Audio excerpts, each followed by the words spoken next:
Fala pessoal, tudo bem com vocês? Aqui mais uma vez Marquinhos para mais um episódio do podcast Vem Cienciar, trazendo ciência de forma descomplicada para você, com meu amigo Jason Isidio.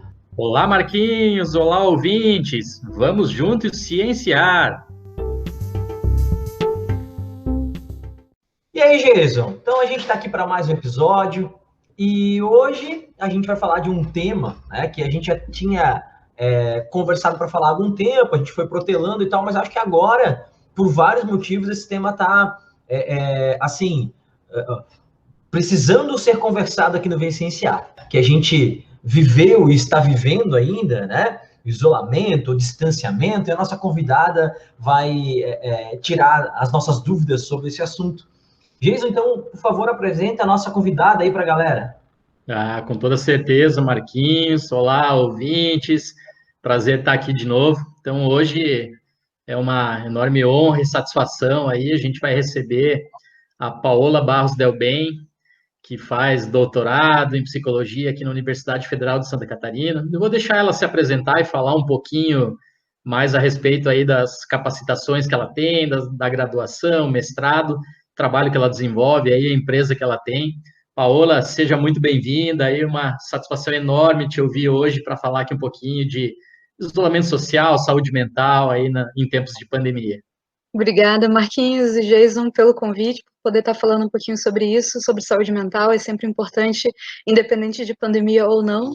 Então, para fazer a apresentação bem geral, eu sou psicóloga, sou também mestre e doutoranda em psicologia organizacional e do trabalho, na área de saúde do trabalhador, pela Universidade Federal de Santa Catarina, e desde a graduação eu realizo um estudo no Brasil sobre a psicologia polar. No Brasil, esse foi o primeiro projeto nesse segmento, mas existem alguns poucos projetos com características semelhantes em outros países, e ele compreende também as ações nos chamados ambientes ICE, de isolamento, confinamento e também extremos, como, por exemplo, a Antártica, e agora o contexto de pandemia, ele acaba se enquadrando também nesse contexto ICE também.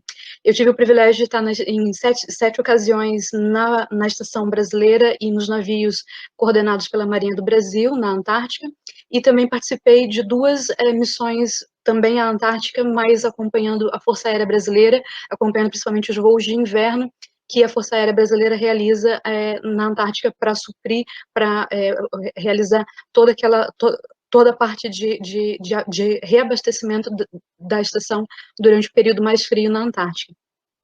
Nessa ocasião, com esse trabalho com a Força Aérea, eu e o professor Roberto Moraes Cruz, que é o meu orientador desde a graduação até agora também, a gente recebeu um título honorário de membros honorários da instituição militar, e com base em todo esse projeto, a gente desenvolveu e agora patenteou um sistema e um método de gerenciamento de riscos, e também um aplicativo que agora está sendo utilizado pela empresa Polar Sapiens, da qual eu sou cofundadora.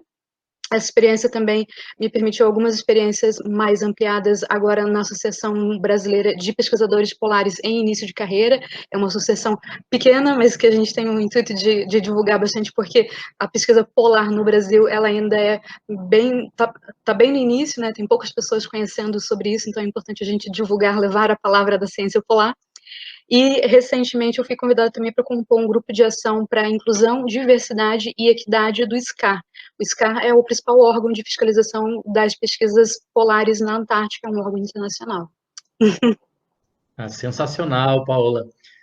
Que currículo, hein? E olha, 7 vezes já na Antártica. Maravilha. Eu sempre faço divulgação com fotos no meu Instagram profissional, eu tenho uma página de divulgação dessa pesquisa e de outros trabalhos, né? E as pessoas falam assim, nossa, você tirou todas essas fotos em uma única viagem? Eu falei, não, foram 7. Não dá para tirar em uma única viagem. Tomara eu consiga ir uma vezinha lá já, eu tô feliz pra caramba. Fazemos muitos votos assim para que realmente amplie cada vez mais a pesquisa brasileira na Antártica e que mais pessoas possam ter essa oportunidade, que é uma oportunidade ímpar. Imagino, muito legal. Antes da gente falar desses detalhes mais específicos então, da sua vida profissional, a gente já viu que a Paola tem um currículo aí bem vasto, bem extenso e bem interessante. Paola, a gente recebeu aí durante a pandemia, o pessoal nos consultou e mandou mensagenzinhas para a gente aí no Instagram, perguntando aí a respeito dos termos que estão sendo utilizados muito na mídia agora, né? Então, se fala em isolamento social, se fala em distanciamento social, se fala em quarentena. Você poderia aí dar uma definiçãozinha básica para o pessoal, para a gente começar esse papo aqui, definindo e diferenciando, então, essas questões? Com certeza. Na realidade, a gente também teve um certo trabalho para conseguir tentar ver o que é o consenso dos cientistas sociais e das ciências humanas sobre o que seria o isolamento e o distanciamento social. E a conclusão, ainda que não seja realmente um consenso, né, a ciência é isso, né, está todo mundo, cada um brigando, tentando provar o seu ponto de vista, mas, em geral, a gente tem falado muito de medida de distanciamento social. Então, dentro do distanciamento social, a gente tem o isolamento e o confinamento também. Então, o isolamento, ele tem um caráter um pouco mais crítico, ele é mais urgente, e ele é exigido tanto das pessoas que estão com a Covid-19, estão com sintomas suspeitos e fazem parte também daqueles grupos chamados grupos de risco. Então, essas pessoas é recomendado que faça o isolamento. Já o confinamento, ambos estão dentro dessa esfera macro do distanciamento social. O confinamento, ele compreende o estado a que todos estão sujeitos, né? Essa situação de estar limitado, de estar recluso dentro de alguma estrutura, de algumas limitações reais, físicas, para que diminua a propagação e o contágio do vírus. Então, a gente tem essas separações básicas dos termos, considerando, então, sempre o distanciamento social como a medida principal de redução dos riscos para a Covid-19. E o distanciamento social também tem muita discussão sobre isso, porque muitos confundem com o distanciamento social, ele não é o distanciamento social propriamente dito como um todo, é igual à saúde, né? A saúde, ela é saúde física e saúde mental, ela não é só saúde mental ou só saúde física. Então, o distanciamento social é aquele físico. Isso não significa que a gente não possa utilizar de outros artifícios, de outras estratégias, para que a gente mantenha o convívio social e essa proximidade social de outras formas, né? Hoje em dia a gente tem algumas ferramentas para poder propiciar isso, né? Muito legal, Paola. Eu tô impressionado com o teu currículo, com a tua experiência aqui. Também fiquei com uma invejinha boa aqui, achei igual o Jason de ir para a Antártida, deve ser sensacional mesmo, né? A gente até, Jason, não sei se tu lembra que tinha um amigo na graduação, que era o Maurício, ele fazia desse mesmo modo, né, que a Paola fez, que foi integrante honorária da Força Militar, da Marinha, né? O Maurício também era como mergulhador, Paola, um amigo nosso. Um abraço para o Maurício. Né? E depois, Paola, eu fiquei bem interessado nessa tua fala aqui, dessas diferenças, né? Porque mesmo a gente pesquisa um pouquinho na área, que busca algumas informações, às vezes não fica muito claro. Tu foi muito didática nessa tua explanação aqui, então foi bem legal mesmo, né? Você falou, a gente tem um distanciamento físico, mas eu acho que cada vez mais a gente tem outras estratégias, né? Como essa que a gente está usando aqui para gravar esse podcast, né? Uma reuniãozinha aqui, uma conferência de vídeo, que a gente aproveita o áudio e tal. E a gente fez, né, Jason? A gente fez uma ligação aí de vídeo com alguns colegas da graduação, que a ideia era fazer um churrasco, mas não tinha como, e aí a gente fez uma ligação de vídeo, cada um tomando sua cervejinha em casa, então a gente vai substituindo, né, os encontros físicos, né, presenciais, por essas estratégias, né? Paula, a gente já teve aqui no Vicenciar, na nossa primeira temporada, 2 episódios sobre o coronavírus. E em um deles a gente falou bastante da questão de isolamento e tal, né? De como isso é importante, né? Para a questão da contenção, do contágio, né? E tudo mais. Então, eu queria que tu falasse um pouquinho para a gente o que esse isolamento pode ter causado de prejuízo à saúde das pessoas. Vamos lá. A questão de sermos seres sociais, isso de fato faz parte da nossa natureza, né? A gente tem que lidar com isso e não dá para a gente simplesmente de uma hora para outra anular essa nossa condição, que ela é inata, é por conta disso que a gente chegou até onde a gente chegou. E essa pandemia, ela levantou alguns questionamentos sobre esse distanciamento social, que como você trouxe, ainda é a principal medida de contenção do vírus. É claro que existem outras, mas essa ainda é a mais eficaz até o momento. A gente está aprendendo enquanto a pandemia está em seu curso natural. Tem alguns artigos bem recentes que falam que tem trazido a noção de que essa falta de contato social, de vivências sociais, elas se assemelham àquela situação quando a gente está, por exemplo, com fome. Pessoas com fome, quando expostas, por exemplo, a um exame eu esqueci o termo, como é que se chama? Quando você entra naquela maquininha que de ressonância. Então, eles fazem alguns exames com ressonância com as pessoas que estão com fome e apresentam para elas fotos de comida e áreas muito específicas são ativadas, né, nesse momento, e o mesmo acontece com pessoas que têm restrição social, ou seja, elas não estão podendo mais ter esse contato social normal, e quando são apresentadas a imagens de pessoas em convívio social, na praia, em grupos, elas têm a mesma área afetada, ou seja, a gente está com fome de relações sociais, de interações sociais, e isso é normal, a gente não pode simplesmente ignorar isso, mas a gente tem que saber lidar com esses problemas. Da mesma forma que a gente está com fome, nem por isso a gente vai fazer qualquer coisa para poder matar a fome, né? É claro que depende da fome, né? Cada nível a gente tem que lidar com uma forma diferente, mas a restrição social também tem que nos levar a um trabalho mais de nos conhecer também esses nossos limites para que a gente possa chegar naquele estágio de resiliência ideal dessa condição que está imposta e ela está imposta para todos, né? Então, apenas um dia de isolamento social, o cérebro ele já manda essas informações para que a gente busque, de alguma forma, suprir essa falta, essa necessidade. Então, isso é uma questão até física, biológica, não é apenas do campo social, não é apenas do campo psicológico, mas também é tangível, né? A gente consegue observar isso. E esse estado de solidão, porém, a gente tem que relativizar, aí entra na área da psicologia, porque você está sozinho com restrição social não significa que você está solitário. Então, a solidão é uma coisa e você estar sozinho é outra coisa. Tem pessoas que estão cercadas por milhões de pessoas, por aqueles grupos de amigos fantásticos, mas ainda assim elas se sentem solitárias, e tem pessoas que estão sozinhas, mas elas se sentem bem com isso. Então, a gente também tem que tentar avaliar o quão solitários a pessoa está se sentindo, o quão solitária aquela pessoa está se sentindo, para que, de fato, possa ser feito algum tipo de intervenção nesse sentido. Mas, sim, existem alguns impactos, mas também após um determinado tempo de isolamento, de restrição social, as pessoas elas tendem a se adaptar, que é o nosso organismo, né, entrando em homeostase, então a gente tende a se adaptar àquela condição, àquela situação, e esses impactos eles já são bem mais reduzidos, mas existem outras questões relacionadas, que eu poderia falar um pouquinho mais para frente, mas, por exemplo, mesmo que você não expresse, não manifeste nenhum efeito, nenhum sintoma grave inicialmente, a longo prazo você pode vir a manifestar também, que são aquelas pessoas que acabam, digamos assim, camuflando aqueles sentimentos, aquelas emoções iniciais, elas vão acumulando isso, e aí mais tarde isso pode se manifestar, por exemplo, como um estresse pós-traumático, né? Um TEPT.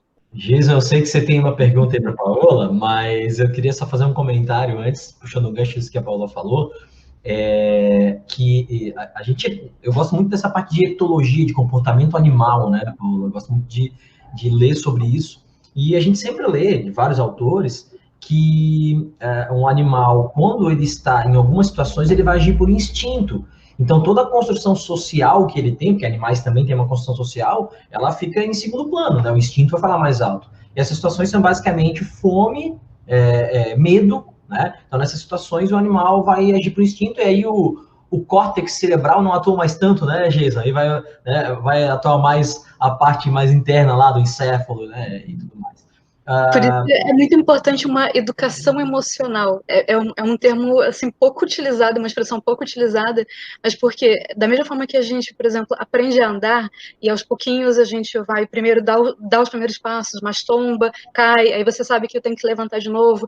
Os primeiros passos são desequilibrados. Se você não experimentar emoções básicas, que é, como você falou, medo, aversão, nojo, alegria, tristeza, realmente, você não vai saber como lidar com aquilo quando aquilo, de fato, se impor naquela situação. Então, quanto mais a gente vivenciar, entender o que são essas emoções, mais fácil é a gente depois controlar. E aí entra a questão do controle emocional. E aí o nosso lado racional, né, o nosso córtex pré-frontal, ele vai ter um pouco mais de poder naquela situação do que o nosso nosso bulbo. É verdade, né? Paula, aí a gente tem, né, como você citou, essa construção, essa educação emocional, e a gente tem essa construção de uma relação à sociedade, né?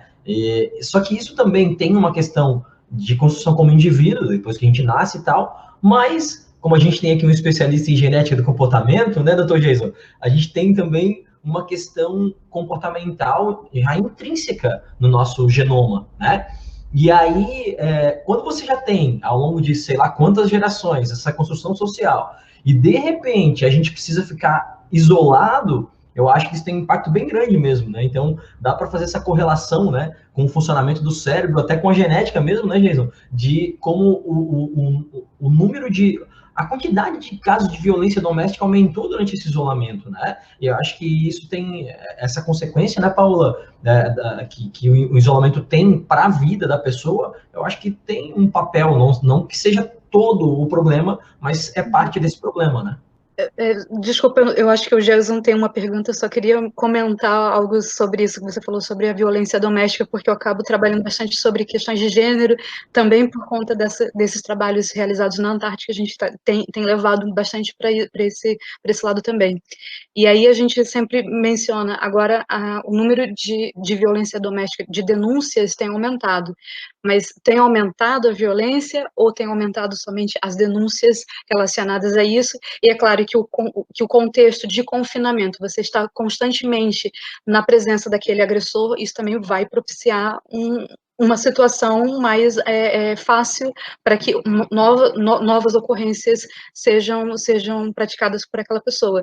Mas isso não significa que a violência já não existia, apenas agora isso ficou mais gritante, literalmente, né? As pessoas acabaram prestando mais atenção nisso e prestando mais atenção, entre aspas, porque a gente está falando de violência doméstica contra mulheres, supondo que são adultas, mulheres que sabem como se portar e como pedir ajuda. Mas o número de crianças também que estão expostas a agressores, e as crianças, geralmente, os agressores, eles são muitas vezes pais, tios, irmãos, avós, então isso tudo também entra nessa questão de contexto cultural que a gente está vivenciando.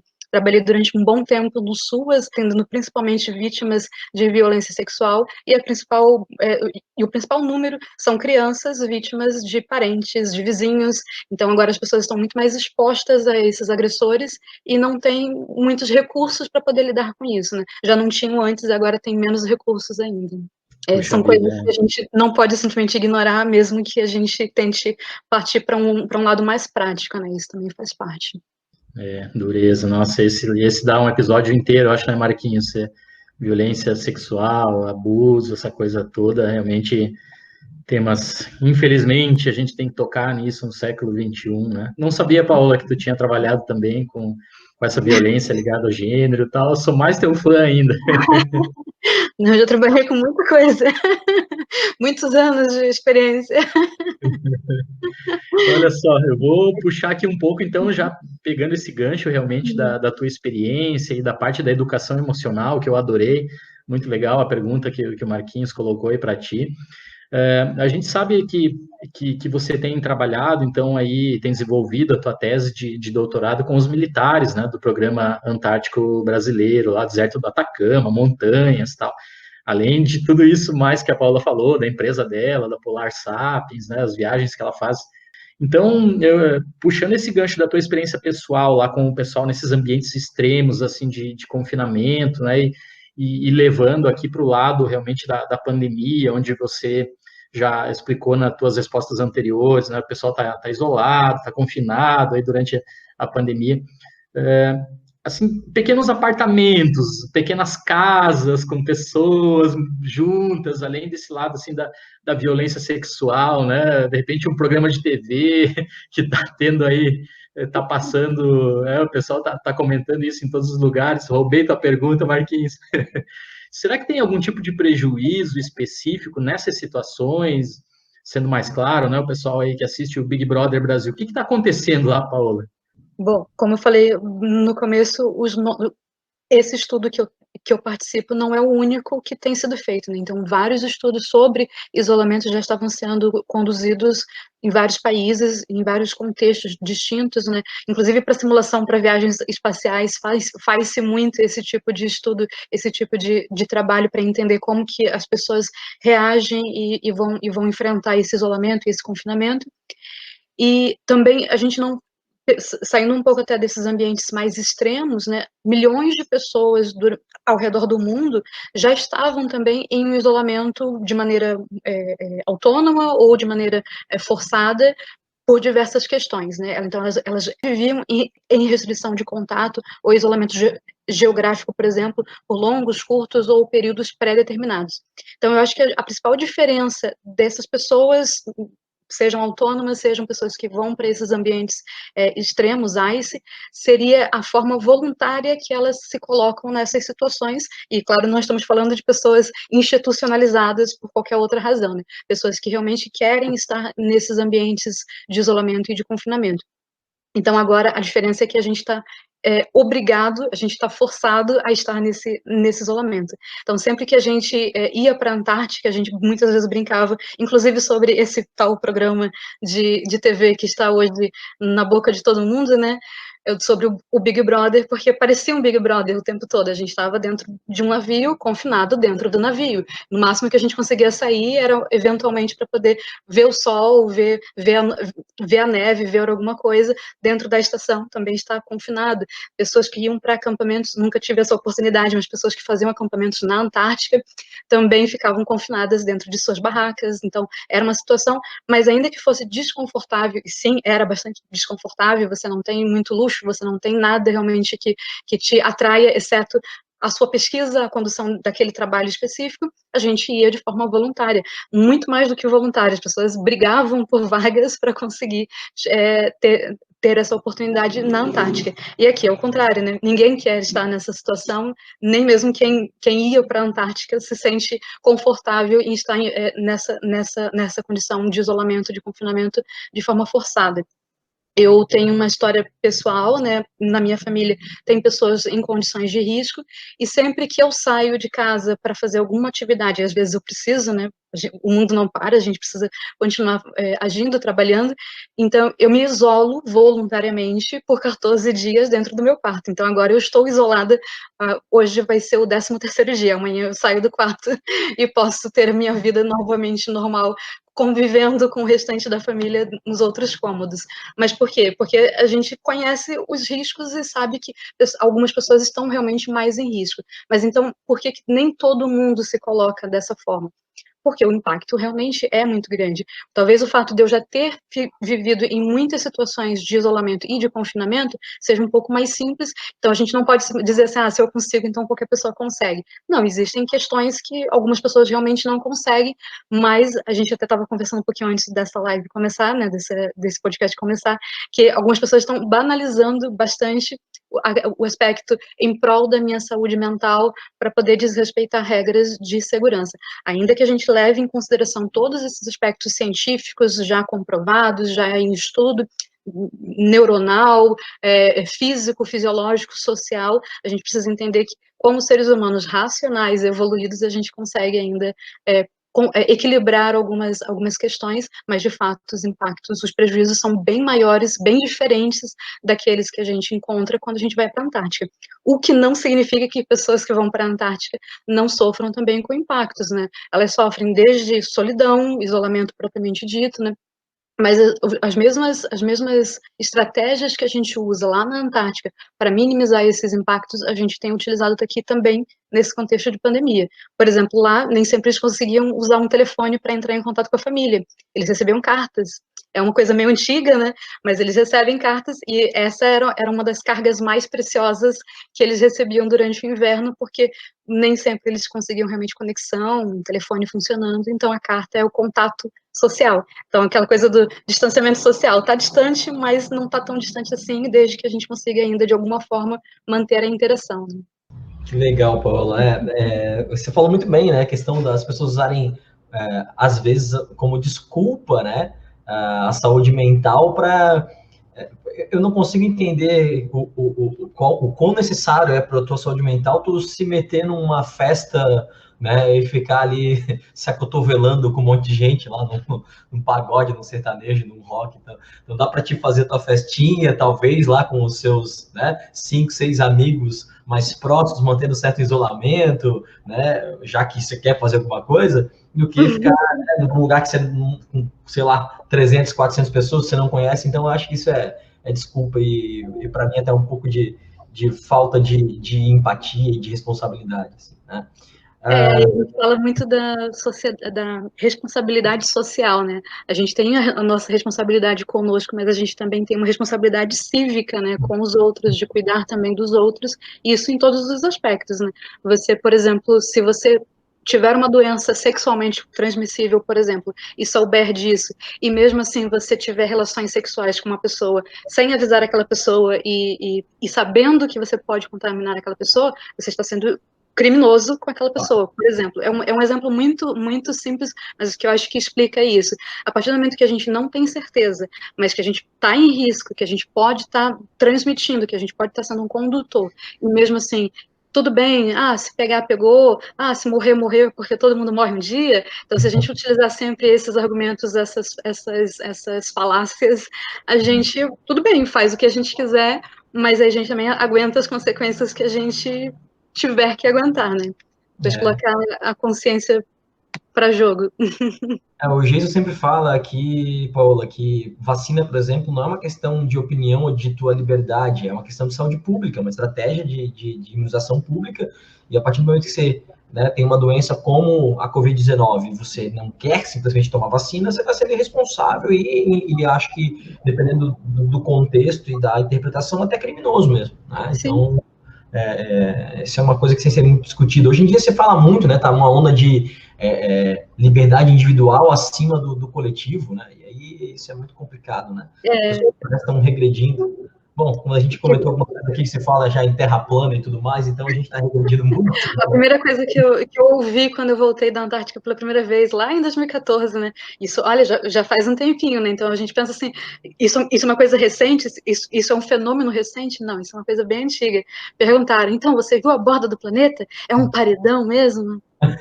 E, assim, eu não sabia que existia esse movimento, essa questão toda envolvida, né?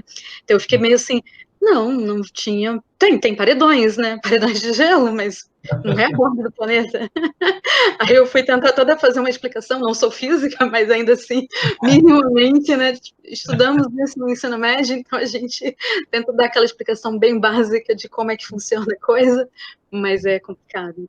E assim, hoje em dia, quando a gente entra nesses tópicos, ainda que a gente possa dar risada, e sim, é engraçado, não adianta a gente dizer que não é engraçado, porque é engraçado, mas cada vez mais tem se tornado uma coisa preocupante e séria, porque ao mesmo tempo que a gente está dando risada, as pessoas realmente estão levando a sério, elas realmente perguntam isso, como se isso fosse uma coisa, não, confirma para mim, você viu realmente? Existe uma conspiração e estão tentando esconder? Por favor, me conta, né? E aí você percebe que é autêntico, não é uma coisa de, eu estou fazendo isso só para provocar ou só para entrar na moda. Não, as pessoas realmente estão acreditando nisso. Da mesma forma que muitas pessoas acreditam que a vacina não tem eficácia, não tem sentido, ou então é um plano do governo para esterilizar todo mundo, existem coisas assim que eu já ouvi também. Então, assim, a gente tem que ponderar tudo isso, porque se a gente apenas ficar rindo, e sim, dá vontade de rir muitas vezes, mas se a gente apenas seguir por essa linha, não vai mudar a situação. As pessoas vão continuar agindo dessa forma, pensando dessa forma, e ainda vão dizer, olha, está rindo de mim. Agora mesmo que eu sei que isso é verdade, porque está tentando usar de psicologia reversa, de qualquer coisa que seja, para poder mudar a minha opinião. Então, a gente tem que tentar, mesmo que seja difícil. Então, assim, é um canal para a ciência, né? Cientistas, pessoas que querem virar cientistas, então é sempre bom tentar colocar isso de vamos explicar com toda a paciência do mundo, ainda que seja difícil, ainda que dê muita vontade de rir, mas vamos explicar com toda a paciência do mundo, olha, a vacina funciona assim, assim, assim, você pode até não concordar, mas dá uma estudadinha antes, olha isso, olha aquilo outro, antes de você tomar a sua conclusão realmente, e aí talvez você mude de ideia. Preciso. A gente tem que confrontar, né, Paulo? Essa é a verdade. Eu fiquei, durante muitos anos, eu tive a postura de não criar uma animosidade e tal, aí relevava algumas coisas, mas a verdade é que eu tenho comigo uma frase que é: eu não tenho problema em confrontar, né, ideias, eu tenho que confrontar ideias, né? Sim. Então, não tô, né, a pessoa não deve levar para o lado pessoal, eu não estou refutando a pessoa, e sim a ideia que ela tem, né? Exatamente. Mas as E pessoas, elas ainda não têm essa maturidade emocional, muitas vezes, para entender que não é delas que a gente está rindo, não é delas que a gente não está conseguindo encontrar outros argumentos, mas é da ideia, realmente. Como é que você vai refutar uma ideia que ela não tem nem princípio nem fim, que surgiu, brotou, aquele brotamento, né, da Idade Média, né, quando os ratos surgiam do nada. Então, às vezes a gente tem que levar na brincadeira, assim, mas é bem importante todo mundo dar uma insistida, porque a gente precisa agora mais do que nunca que todo mundo tem uma adesão maior com relação à vacina, com relação a outras medidas também, porque dessa forma que a gente está indo, a perspectiva não é muito boa, né, para os próximos anos. Não, isso aí, como você falou, a gente tem que confrontar, e eu tenho nos últimos anos, e principalmente nessa primeira semana de volta à aula, me deparado, né, eu sou professor de ensino médio, a galera que ouve a gente sabe, né, de pré-vestibular, e me deparado com uma situação que é, quando eu entro em sala de aula para confrontar a ideia de que a vacina não funciona, ou de que a vacina tem um microchip que controla a sua vida, ou de que a vacina causa autismo, e aí tem toda uma história do Andrew Wakefield lá que a gente já falou aqui, né, Jason? A fake news que criou essa, né? O meu discurso é tido como um discurso político, isso é muito complicado, né? Eu tido como um discurso, desculpa, eu não entendi. Um discurso político. Alguns alunos encaram o meu discurso de falar que a vacina não tem um microchip e que a vacina não causa autismo como um discurso político. Então tem que deixar muito claro, gente, isso é ciência, o meu posicionamento político não tem nada a ver com a história. Eu preciso botar a verdade científica para vocês, né? Então é bem complicado o momento que a gente vive, né? Vamos esperar ver se isso um dia muda. Eu queria que tu contasse para a gente um pouquinho mais sobre a tua experiência com os ambientes ICE, né? ICE, gente, é sigla para isolados, confinados e extremos, né, Paola? É isso, né? Assim como astronautas em missões espaciais, esses ambientes ICE, como você viveu lá na Antártida, eles são, né, o ambiente mais extremo de isolamento que a gente pode imaginar, assim, Na né? Terra. A Terra, exatamente. E a gente, né, comparando com o isolamento que a gente vive, e assim, vamos colocar na nossa realidade, né? A gente já conversou isso algumas vezes aqui, né, Geiso? Nós, privilegiados, classe média, né? Em todo o isolamento, todo o conforto na nossa casa, né? Com a nossa internet, a nossa TV por assinatura, né? Pedindo delivery de comida todo dia, né? Aumentando o peso aí na pandemia. Então, tudo isso para a gente já foi difícil. Então, imagina a situação que você vivia lá e que as pessoas que estavam contigo viviam. Então, eu queria que você contasse um pouquinho mais dessas tuas experiências lá. Certo, vou tentar começar de algum ponto. Uma das coisas assim, que mais chama atenção quando a gente vai para a Antártica, e até para outros lugares, assim, para o deserto também, sempre que a gente vai para esses lugares mais extremos, é o fato de você ter que carregar o que você está levando. Então, não leve coisas supérfluas, porque se você quiser usar, você vai usar, mas você vai ter que carregar também. Então, assim, isso é uma boa lição desses ambientes, né? Então, a gente acaba sabendo utilizar menos coisas. Eu acho que a pandemia está também causando esse mesmo efeito, né? As pessoas têm consumido muito menos, né? E consumido coisas um pouco mais práticas, mais úteis para o seu dia a dia. Isso tem sido observado em alguns estudos mais da economia, de consumidor realmente. Mas em todos esses ambientes a gente não tem conforto, muitas vezes não dá para tomar banho. Eu não fiquei nessa situação tão extrema ainda, mas eu conheço pessoas que ficaram nessa situação de, por exemplo, ficar um mês sem poder tomar banho dentro de um acampamento. Dentro do acampamento você não vai conseguir, no máximo você vai esquentar a água, né? Então, eventualmente, eles tomam aquele chamado banho de gato, né? Com lenços umedecidos, e é isso que dá para fazer. Então, assim, não tem nada disso, todos os dias você tem que levantar cedo, se tiver uma tempestade, você tem que estar de prontidão para correr e tirar a neve que está caindo na neve, vai quebrar a janela, que está caindo na barraca e vai levar a barraca. Então, o tempo todo você tem que estar trabalhando, fazendo força, não tem conforto. as roupas são sempre todo mundo igual, então, assim, não existe essa coisa de vaidade, né, porque tá todo mundo lá com aqueles casacões de caça-fantasmas, né, aquela coisa toda soltinha para poder te aquecer, porque é isso que a gente precisa, se aquecer. Então, assim, é uma situação realmente extrema. E toda essa experiência na Antártica e em outros ambientes mostram o seguinte: o ser humano é adaptável. As pessoas não morrem por estarem ali. Se a gente for resgatar, por exemplo, a história do Shackleton, que foi dele e da sua equipe, né, que tiveram seu navio destruído lá na Antártica e passaram quase um ano sob todas as intempéries, sem nada para conseguir sobreviver, dando um jeito, e deram um jeito, e sobreviveram, conseguiram realmente a vitória. A gente mostra que as pessoas, elas morrem quando elas literalmente desistem. Mas a gente aqui está realmente numa situação de crise, de emergência, mas me parece muito mais uma que a gente chama na psicologia de as fases do luto, né? A gente está em luto porque a gente perdeu a nossa vida social, a gente perdeu muitos luxos da nossa vida moderna, então uma dessas fases é a negação. Então a gente está negando que existe pandemia, então muitas pessoas não querem tomar vacina, inclusive por causa disso, né? Por que eu vou tomar vacina? Não existe pandemia. Esse vírus é inventado, esse vírus não existe. E você tem que discutir com essa pessoa, você não pode simplesmente dizer, então tá bom, se você não quer tomar porque você não acredita, beleza. Se você pegar e aí entender que existe, aí a gente conversa de novo. Não dá para ser assim, a gente tem que realmente dar uma insistida para poder abrir um pouco os olhos das pessoas.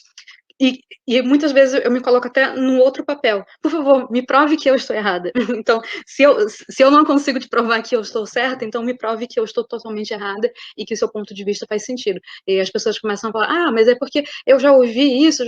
De onde você ouviu? Como que você ouviu? Quem exatamente explicou isso? De que forma? Me conta. Que aí a gente consegue encontrar as falhas desse raciocínio, que muitas vezes é um raciocínio realmente, penso eu, né, é um surto coletivo que muitas pessoas estão passando, de negação, que é um efeito natural, esperado do luto. Então as pessoas, penso eu, não sou sozinha nessa teoria, né, outros teóricos estão pensando dessa forma também. Então as pessoas, elas não estão conseguindo realmente enxergar a realidade, e é um mecanismo de defesa, para não aceitar essa situação que é tão terrível, que mudou a nossa forma de viver de maneira definitiva, mesmo depois da pandemia, muitas coisas vão mudar, então as pessoas acabam usando isso como um mecanismo de defesa. Mas na Antártica a gente prova que a gente consegue se adaptar. Às vezes demora tempo, tem pessoas que sim, ficam mais depressivas durante um tempo, ficam mais ansiosas durante um tempo, ficam mais estressadas e com os nervos à flor da pele, mas aos pouquinhos a gente vai encontrando aquele ponto de convergência em que as pessoas começam a encontrar o seu equilíbrio e começam a agir da maneira mais adequada dentro daquele grupo social, né? Eu sempre tento trazer nas minhas apresentações duas situações muito típicas desses contextos isolados, confinados, que uma é uma citação quando perguntaram para o presidente Kennedy. Não estou trazendo nada de política, é só por conta da questão espacial.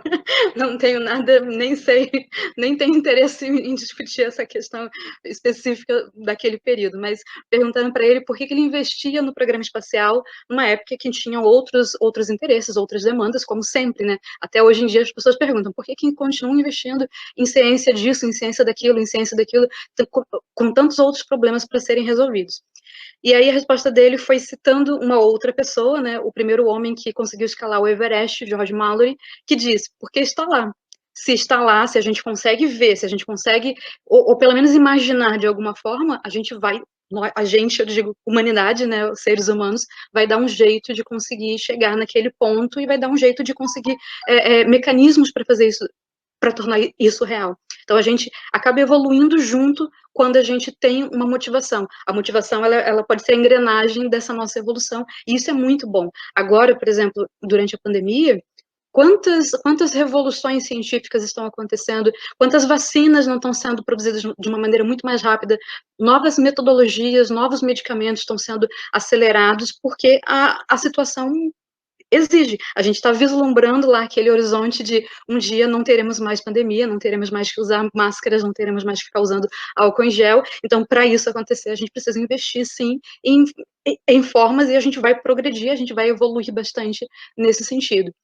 Uma outra situação que eu sempre trago é sobre uma antropóloga, Margaret Mead, que quando perguntaram para ela qual que era o principal, essa tá rolando bastante, né, nas redes sociais, né, perguntaram para ela qual que era o principal sinal de civilidade numa cultura, ela, analisando sítios arqueológicos, ela mencionou que seria um fêmur quebrado, porque um fêmur quebrado significa que alguém quebrou aquela perna, né, um osso importante, ela ficou incapacitada e ela teve um fêmur quebrado e curado, né?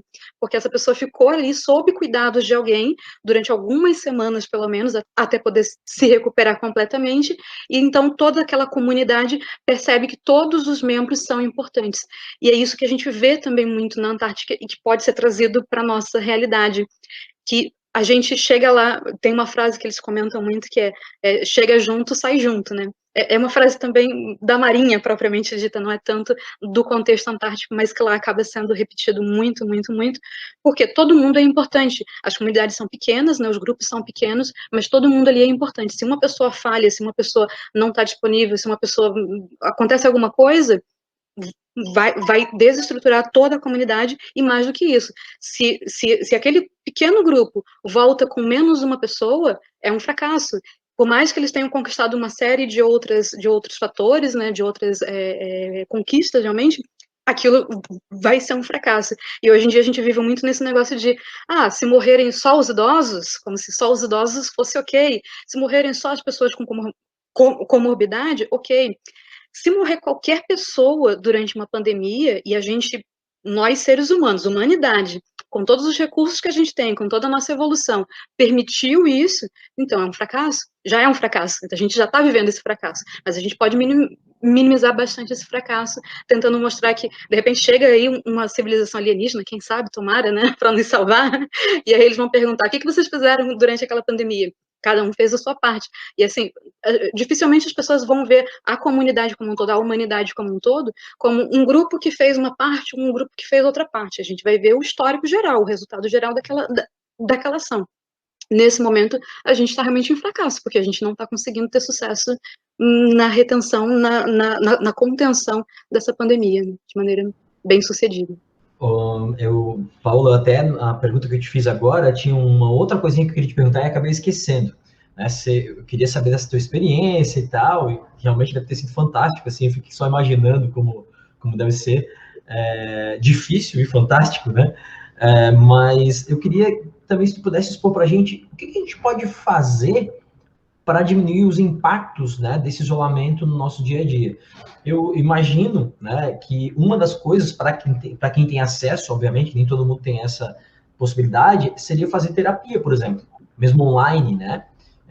Eu conheço pessoas que, por conta do isolamento, começaram a fazer terapia online e está ajudando bastante.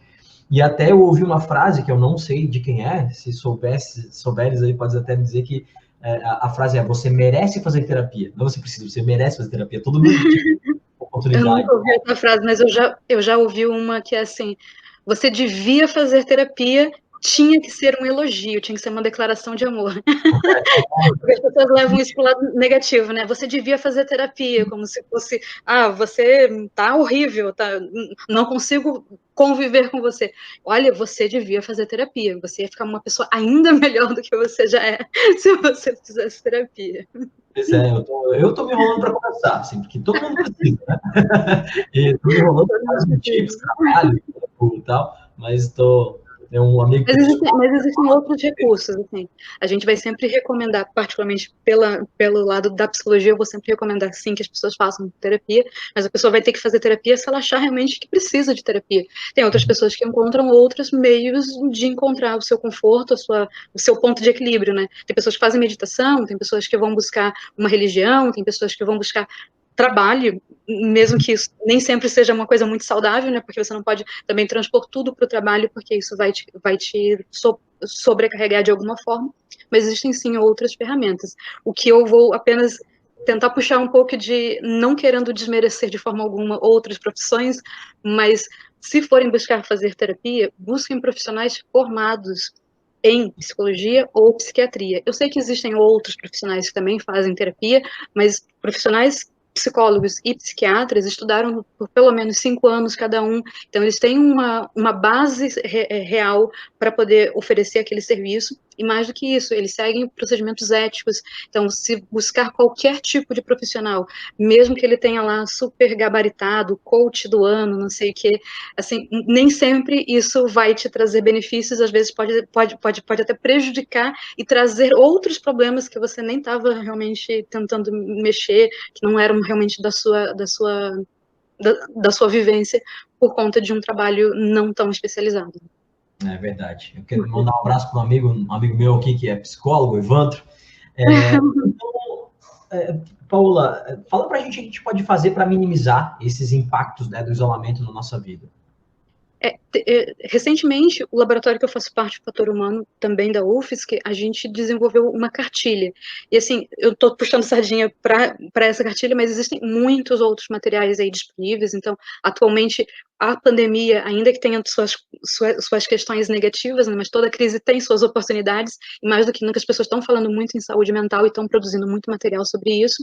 Mas a gente produziu uma cartilha mostrando exatamente isso, trazendo quais são as formas, primeiro, de você identificar os sinais e os sintomas que você pode estar apresentando negativos, né, que poderiam precisar de algum tipo de ajuda, e também como você se cuidar, é o chamado autocuidado, realmente, que está envolvido também com o heterocuidado, né, que é o cuidado com os outros.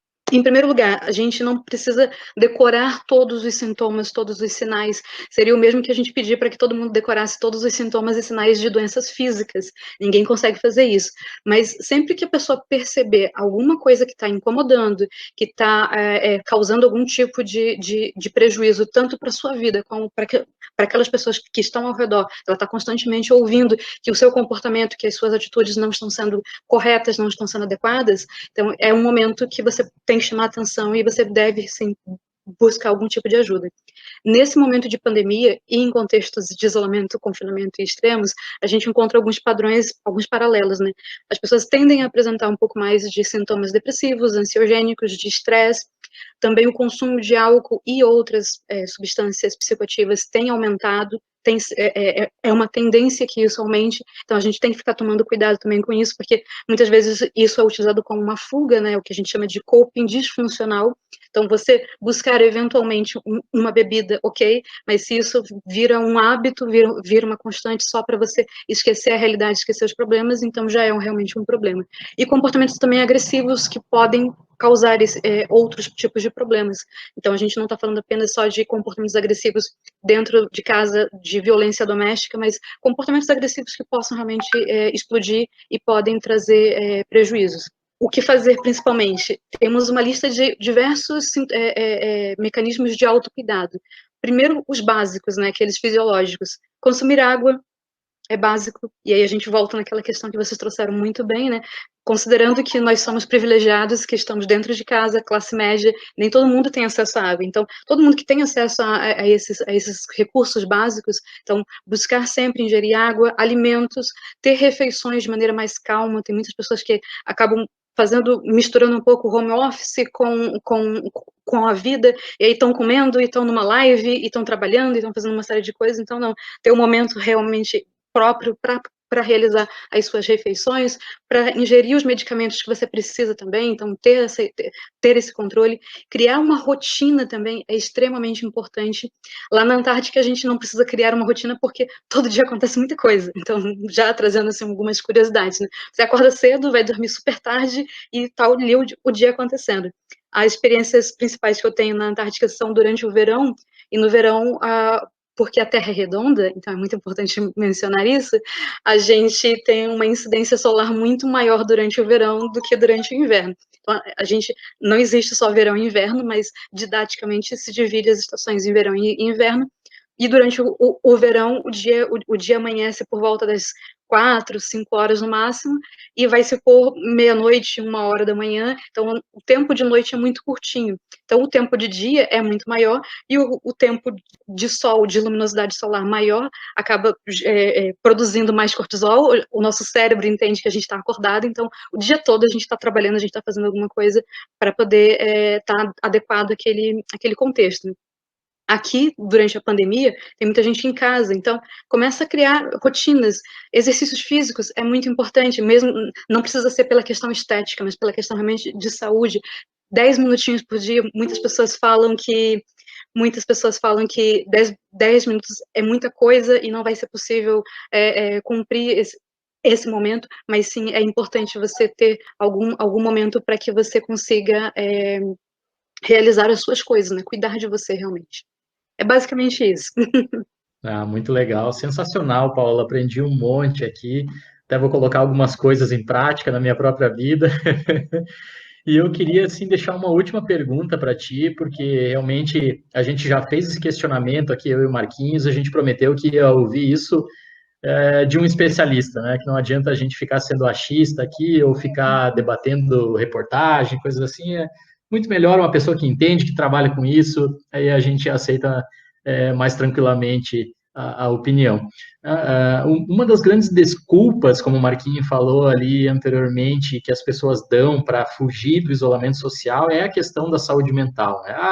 Se eu ficar em casa, eu vou ficar depressivo, não sei o quê, eu não estou aguentando mais, mas a gente ouve falar muito ao mesmo tempo aí na mídia, né, da questão dos prejuízos econômicos. Não, a economia não pode parar, então vamos tudo para a rua, vamos trabalhar. Gente, eu sei que tem pessoas que precisam trabalhar, tá? Não estou entrando nesse mérito aqui, né? Estou dizendo que a gente escuta de maneira meio geral, governamental, assim. Mas, ao mesmo tempo, eu não ouço, pelo menos, dos nossos órgãos de saúde, falando dessa possível onda de prejuízo na saúde mental que viria depois aí de uma onda de prejuízos econômicos.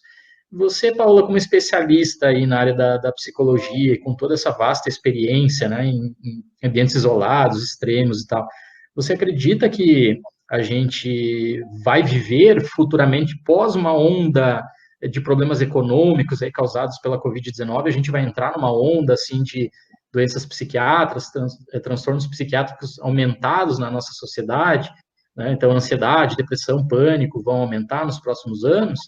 E se sim, o que a gente já pode dar aí tentar diminuir, né, trabalhar no sentido de evitar com que alguns nossos amigos, familiares ou nós mesmos desenvolvam essas patologias, que ações todas a gente já precisa ficar alerta e perceber, e que ações a gente deve tomar para evitar essa onda, se é que ela vai existir, né?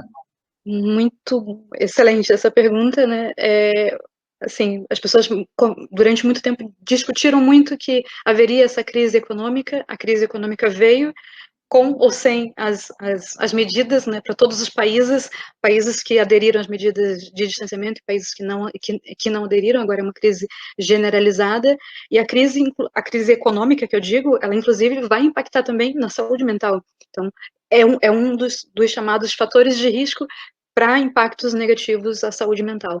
E foi inevitável, da mesma forma a gente vai dizer, essa pandemia de saúde mental, relacionada à saúde mental, ela é prevista sim, já existem alguns estudos sendo feitos, inclusive, mostrando um aumento considerável, especialmente de profissionais que atuam na linha de frente, então essas pessoas estão adoecendo muito mais, por razões não tão difíceis de serem compreendidas, elas estão expostas o tempo todo a mortes, a riscos, ao medo, a uma série de fatores, mas não apenas eles. É claro que as pessoas que também estão dentro de casa vão sofrer com impactos, mas esses impactos não são dessa forma como as pessoas estão colocando também e nem são tão imediatos. Da mesma forma que a gente falou que a gente está com essa fome de interações sociais e até consegue entender por que algumas pessoas têm esse comportamento de desrespeitar as regras de segurança, de biossegurança, para poder viver os seus momentos de lazer e de interação, a gente consegue entender também que todos esses sintomas, eles podem ser minimizados de outras formas. Como eu falei lá no início, o distanciamento social, ele é físico. Então, essa fome que a gente fala de interações sociais, ela não é apenas física, ela é de qualquer tipo. E a gente, hoje em dia, tem outras tecnologias, a gente tem outras ferramentas para poder minimizar, sim, essa solidão, essa falta essa restrição social física. Não vai ser a mesma coisa, mas o efeito no cérebro, pelo menos, se a gente quiser falar bem cientificamente, vai ser o mesmo. E se o efeito no cérebro vai ser o mesmo, o efeito no comportamento também vai ser muito similar. É claro que a gente está generalizando, existem pessoas e pessoas, existem sim pessoas mais propensas a terem impactos psicológicos, mas isso não são todas. Existem grupos de risco específicos, como, por exemplo, idosos que durante muito tempo foram renegados, que já viviam em isolamento e que agora todo mundo, mas os idosos, eles estão sozinhos, a gente não consegue mais visitar os avós, e eles são, sim, pessoas que estão nesse grupo de risco, que podem apresentar alguns impactos, mas as pessoas mais jovens, em geral, claro que a gente está falando de uma ciência que não é exata, mas em geral, não tem esse risco tão acentuado assim para apresentar esses impactos. Porém, a gente vai fazer mais um paralelo, né? Da mesma forma que a Covid-19 poderia ter sido prevenida, pelo menos os impactos mais macros, essa quantidade absurda de mortos todos os dias, que equivale a tragédias que comoveram o mundo durante tantas vezes, e que agora a gente tem todos os dias 1.000 pessoas, uma média de 1.000 pessoas morrendo, ela poderia ser prevenida, ela poderia ser minimizada. A gente também consegue prevenir e minimizar também essa pandemia de efeitos psicológicos, de efeitos negativos na saúde mental. Como que a gente faz isso? Primeiro, com um planejamento estratégico efetivo de detecção de riscos e de fatores de risco precocemente, para que, a partir desse momento, a gente consiga identificar aqueles padrões que estão com maior risco de apresentar algum sintoma, algum impacto, alguma condição, e aí intervir mais focadamente. Porque se você intervém com todas as pessoas sem saber quem de fato está precisando do que, é o mesmo que, de novo, medicina, né? A gente não tem como intervir com todas as doenças ao mesmo tempo. A gente tem como intervir com pessoas que estão naquela região com foco de dengue, então a gente vai prevenir a dengue naquele local. Pessoas que estão numa região com foco de malária, vai prevenir a malária naquele local. Então, se você tem um grupo com propensão maior para depressão, você vai ter que ter uma intervenção específica para depressão, outra para ansiedade, outra para estresse, e por aí vai. Então, a gente tem que lidar com tudo isso. O risco maior que está sendo muito discutido é que já há algum tempo, muito antes da pandemia, era o crescimento do número de pessoas com comportamentos suicidas. E o número de suicídio também tem aumentado bastante ao longo dos anos. Então, com a pandemia, o risco para que esse número aumente ainda mais é real. Então, a gente tem trabalhado bastante todos os órgãos relacionados à saúde mental para que hajam medidas de prevenção ao suicídio. E aí, só para também finalizar a sessão, todo mundo que precisar, às vezes as pessoas falam assim, terapia é caro, eu não consigo. Existem alternativas sociais, existem alternativas gratuitas. O próprio SUS oferece tratamento também para quem precisa, mas também para quem estiver com crise de emergência, realmente precisando de um atendimento imediato, tem o CVV, que é o Centro de Valorização da Vida, que ele funciona 24 horas por dia, as pessoas podem entrar em contato sempre que precisarem. Muito legal, Paola, muito legal mesmo. Aprendi muito hoje aqui, né, com todas essas informações. Eu estou impressionado com o trabalho que tu desempenha, assim. E, Jason, acho que a gente vai ter que trazer a Paola em outro momento aqui para falar, principalmente da questão de violência de gênero, né, violência doméstica e tal. Acho que é um ponto. A gente tem tentado, Paola, apesar de a ideia inicial meio do Jason ia ser uma parada que a gente costuma chamar de mais de hard science, mesmo física, biologia e tal. A gente tem tentado trazer aqui algumas pessoas das ciências sociais e tem sido muito bom. A gente trouxe aqui historiadores, né? Trouxe a Mariana, que é assistente social, né? E isso tem enriquecido, a gente aprende muito, né? E é muito legal quando a gente pode sentar aqui, bater um papo para fazer um podcast, fazer um episódio que a gente gosta e aprender muito sobre o assunto. Então, está de parabéns mesmo pelo teu trabalho, pelo que tu desenvolve, e um dia aí, quando acabar esse isolamento, quem sabe a gente senta aí para tomar uma cervejinha. Eu quero saber mais sobre essa história da Antártica aí, porque fiquei bem interessado, né? Deve ter muita história para contar, né? Deve ser muito legal. Né? E, Geison, então, eu vou me despedir da galera aqui. Obrigado, obrigado mais uma vez pelo teu tempo, por dividir o teu conhecimento com a gente. Tá? Foi um prazer te ter aqui. Vou agradecer também mais uma vez pelo convite, pela oportunidade, e sempre um prazer poder falar, precisando novamente, ou também querendo recomendações de outras pessoas que tenham tópicos relacionados à saúde mental, a aspectos também sociais, né, não somente a saúde mental. Fiquem à vontade. Sensacional, Paula, muito obrigado mesmo. Assina embaixo as palavras do Marquinhos aí.